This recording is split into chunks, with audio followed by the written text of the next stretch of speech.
Good morning. We are continuing on with our asynchronous instruction on finance and personal decision making.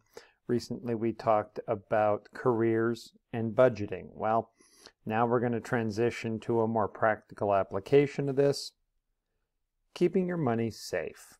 Now, you just started a new job. It's your dream career, or maybe you started a business. What are you going to do with the money? What are you going to do to get a loan in order to help your business grow? If you want to save for retirement, prepare for college for you or for a family member, well, we have banks. And although banks aren't the only solution, they tend to be the majority solution for Americans. A bank is a financial institution. It is certified to receive deposits and to make loans to customers. There are two types of banks. There are commercial banks, that's what ordinary people use, and some small businesses, and the major institutions. We're talking mega corporations and people who wish to borrow money to use in the stock market will use investment banks. One of the great things about using banks and similar institutions is that customers can earn interest on the money that they have deposited. If you have it in a savings account, for example, the bank is going to use that money to loan out to other people. The bank makes a profit and they share some of the profit with you. So it is a method to which you can increase your overall money. Even better, and we'll talk about this in a second, banks are insured by the federal government. So the specific insurance is called the Fdic, the Federal Deposit Insurance Corporation.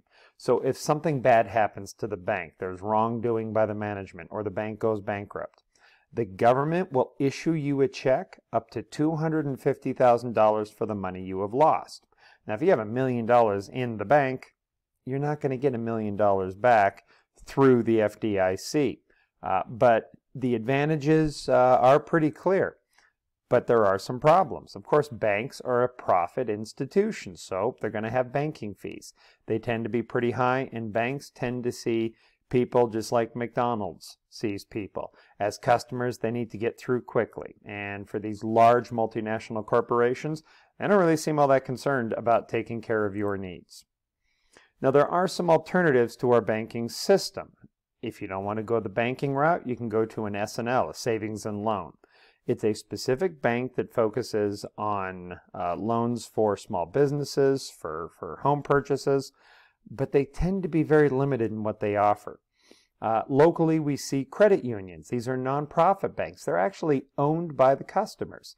The benefit for that is you tend to get a little higher interest rate, but they are not always protected by the Fdic. So good and bad, and also they don't always have the same services that a bank does. Wells Fargo offers enormous online banking, transfers, so on and so forth. Not all credit unions offer that. They may have an ATM, but it probably won't be a free ATM.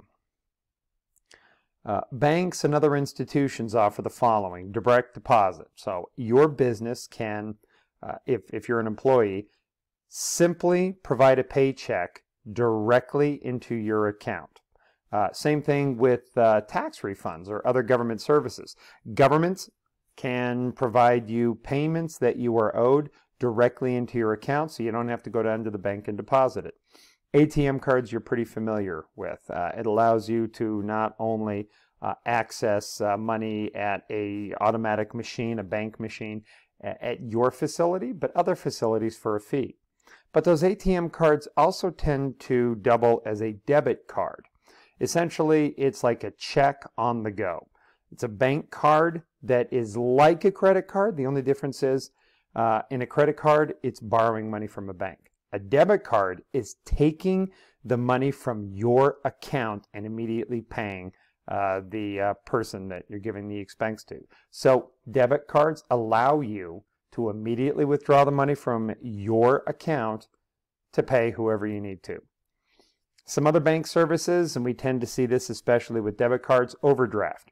If you were trying to pay $550 and you've only got $480 in your account, a bank will actually turn your debit card, once you've used all your money, into a mini credit card. So it will help put in some extra money that you don't initially have, but there's a fee to that. So you will have to pay that money back plus extra. As we said earlier, online banking, safe deposit box for additional money. You can store valuables at a bank. We're going to spend a little more time talking about checking account and savings account in the next couple weeks. We will talk about CDs and money market accounts. Those are ways for you to grow your wealth. But the big thing I want to focus on today and the activity we're doing today is checking accounts. Essentially, when you deposit money into a bank holds on to that money, and it allows you to access it one of two ways. Either A, with a paper payment called a check, or through a debit card. Checks tell the bank that it's okay to transfer the amount from your account to another person or a business. Checking accounts also allow, at least the paper version, if you contact your bank before that check is processed, they can stop the payment and the customer would not get the money that you're providing it to. There's good and there's bad about it. I mean, some of the advantages about checking accounts, as we said earlier, an ATM debit card tends to be the same thing, allows you to access your money immediately. And the money is safe. As I said earlier, if the bank really goes down, the federal government will step in and issue you a check up to $250,000. If you lost $50, you get a check for $50, so on and so forth. But checking accounts are not like savings accounts. They don't earn interest most of the time. Some checking accounts do, but that's pretty rare. Now, every once in a while, this is going to happen to people. You will write a check. You don't really pay attention to what's in your account. We call that a bounced check. If there's not enough money in your account to cover the expense that you're trying to pay, the bank would actually refuse to honor that check. Two things will happen. The person that you wrote the check to is going to be rather upset and can take legal action and assess an additional fee. Plus, your bank is going to charge a fee. So there are some options, as we said, overdraft protection for debit cards. They also have that for just the checking account. But that's a bad way to live. If you're normally using your overdraft protection, you're probably not budgeting correctly. Now, when we talk about a check, as you can see up here, there are certain aspects of a check. There's the date that it was written, and most checks have a lifetime that's established in the system, after which point that check can no longer be exchanged for cash or the money can be pulled from someone else's account. The date is up here. The specific check number, each check is unique. The person paying, not only their name but their address. Who are they paying to? The amount that they're paying in number form. And just to verify that the number form is accurate, you are also to write it out in word form. So you'll notice $36.95, 36.95 over 100, or most people would write $36.95 over 100. Memo down here it's a reminder for you so that you can always go back in your records later. What was the check about? You may not remember why you were paying Acme.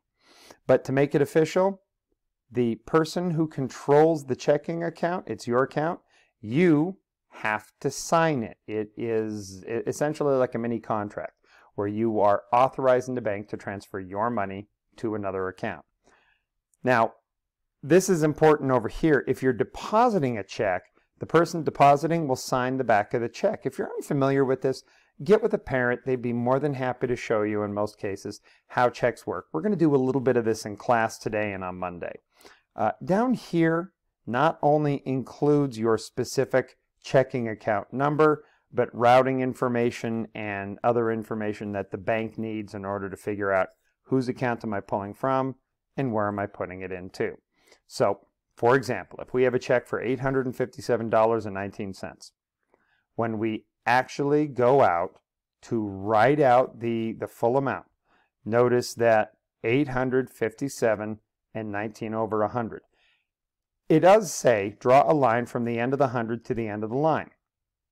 You really want to draw a line across there. That way someone can't go in and forge a check, change it up to make it look like you're actually writing it for more money than you intended. Very important to be careful. So once again, the date goes here that you are writing the check. Who are you writing it to? Is it a business? Is it an individual? Who are you? What account holder is actually paying the money? The number form of the check, the written out word form of the amount. They have to match. If they don't match, the bank can refuse payment. Memo means, what the heck was this check about? Was I writing it as a payment? Was I writing it to pay someone back? Is this a deposit for something I want to rent? That is a memory aid so that later when you're trying to balance your checks, you'll know what's going on. And then to make it legal, you got to have a signature. So if you need deposit, please take a look at this. This is very important. The magnetic ink that the bottom numbers are written with allow scanners to very quickly pick up that information and pull it from your account instantly. And for those of you who have a major institution, your parents, probably deposit checks using an app. They take a picture of it. It immediately provides that information. If you have questions or you are just having curiosities about certain aspects of the checking portion, please come see me during the school day, during lunch, or just ask in class. We're going to spend more time the following week on deposits and balancing a checkbook. But for now, I'm just going to say thank you very much. Make sure to complete this activity just like you hopefully have done the entire week, and we'll see you next time.